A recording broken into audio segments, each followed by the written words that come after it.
আমার আবু বকর জীবনের শেষ সময় ঘরের মধ্যে শুয়ে আছে, বিমারের মধ্যে রয়েছে। 3 দিন সালে সব হচ্ছে, লাখো লাখো মানুষ চলে এসেছে, পীরকে দেখতে পাইনি, কাঁদতে লেগেছে। আপনাদেরই দাদু পদ্দাদু হবে, হাউমাউ করে কাঁদে, হুজুরকে দেখতে পেলাম না। এই সময় পাচার হুজুর কেবলা ঘরের মধ্যে গিয়ে বলতে লেগেছে, আব্বা জান লাখো মুরিদ আপনার জন্য কাঁদে, আপনি যদি বলেন একটু বাইরে যেতে হবে। দাদা হুজুর বলেছিলেন, বাবারা আমি আবু বকর উঠতে পারছি না বাবা, বিমার অসুস্থর জন্য বাবা, কি করে আমি যাব বাবা।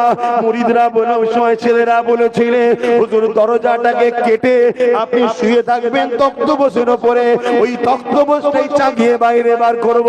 দাদা হুজুর বললেন, ঠিক বলেছো বাবা। ওই অবস্থায় বার করা হলো।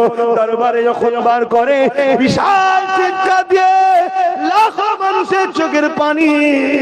দাদা হুজুর কি বলেছিলেন, বাবারা কুল্লু নাফসিন যায়িকাতুল মউত, কেঁদো না বাবা, কেঁদো না বাবা,